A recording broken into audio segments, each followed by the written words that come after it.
So yeah, and I think through the pandemic as well, that's when I met you, isn't it? We kind of got Yeah, talking in the Cyber Cunts music group that we're in on Facebook. yeah. Initially started that with Neil Transformer and Saboteur. Basically, we just started talking to Neil fair bit during the Black Sun Empire remix competition. That was Oh, right. that was a big turning point. I'd been talking to Nick and Shane from Kaiser and Flow for a little bit before that, and they put me onto this remix competition, and we were just talking to all of each other through it and making a joke we should start this sort of like super group thing, and just started a group chat from it, and yeah, it's still going pretty strong now. Yeah, for those who don't know about this, just generally around drum and bass, you tend to get added just to some random groups every now and again, don't you? Where it's just full of people talking about drum and bass, having a laugh. But this one, I mean, for me personally, when I got added to this group, I met a ton of amazing producers. Obviously, got talking to yourself, Ryan, Kaizen Flow, Transformer, Conquest, Dave Avoider, Traced is in there as well. Obviously, one of my friends. So yeah, he kind of put me in touch with a lot of people, listening to a lot of music, and in all honesty, when I got added to that group and started chatting, it's probably improved my label as well, because like I said, I've had releases from people like Beska in there, yourself. Yeah, Yeah, obviously got talking to Transformer. He's doing some stuff for the label. So yeah, it's kind of been a fun place to be, really, isn't it? yeah, absolutely. And there's some insane talent in there. Again, I've learned a lot from it and been able to develop a lot more. But yeah, it's just it's a really, really good resource. It is, and there's some lurkers in there. We know you are. We know you. We know you're watching and reading, but not talking. Uh, that's it. I mean, I've sort of like taken a bit of a step back from socials over the last few months and stuff like that. I've had a lot going on, like an insane amount. And I do still check it a lot, but it can be quite difficult to actually be able to bring myself to write any messages some days to Yeah. anyone.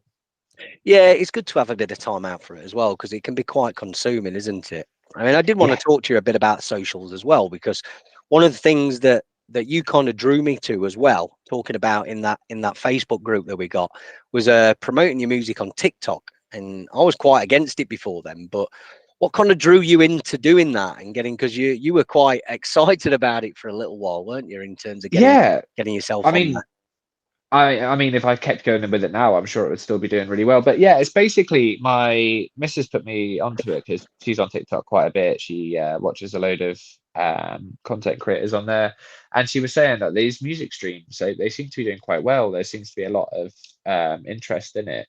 So I started just putting clips of my tracks up, and they started doing really well, especially live clips and that. But the massive thing for me on there was actually realizing just how much a small um, boosting payment can do. I mean, I've got tracks with several thousand plays on there with very little effort, which is really, really good. It does seem to be a really good way to sort of boost your track to a wider audience. Yeah, the ads, like, to boost an ad, it's quite cheap, isn't it?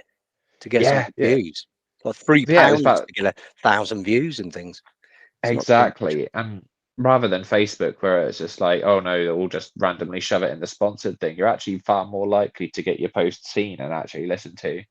Yeah, because it's a scrolling video, isn't it? That's the way it's all going, kind of thing. So Yeah.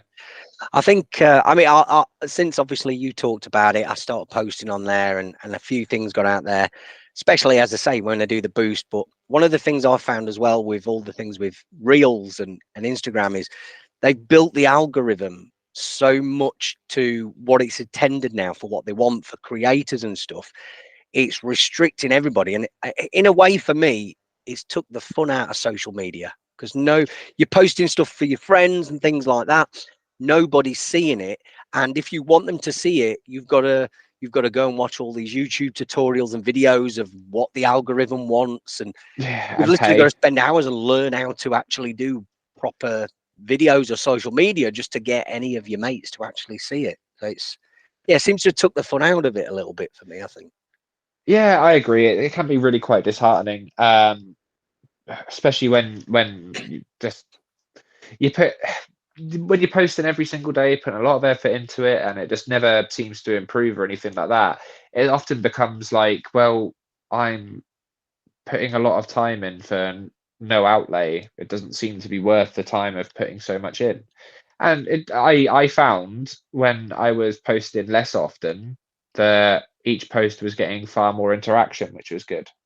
Yeah, probably trying to coax you back in or something, isn't it? It's, oh, this guy Yeah, hasn't posted. Let's try and coax him back in and get some interactions. But I mean, it makes sense that things do well if they're commented on and liked. But if you're having to spend hours and hours kind of working on getting it to that part, you're definitely going to lose interest unless you're literally committed to just that as well. But which we're not. We're into music and we're using that as a exactly. means to an end, aren't we? Kind of thing. It's and plus we're always promoting, so they're going to restrict that as well. Yeah, for me, it's it's definitely taken a lot of joy out of it, and I mean, it's no longer social anymore because there's nobody seeing it. Like, what Exactly. what the fuck am I posting to at the end of the day? Oh, 100%, 100%. And I'd rather spend that time making music. Yeah, It's just the same thing with this is yeah, basically it's like especially when you're just starting out and it can be really quite daunting because you're having to spend so much time sending your tracks out to labels and networking and things like that. And it's just like, when do I have the time to make music?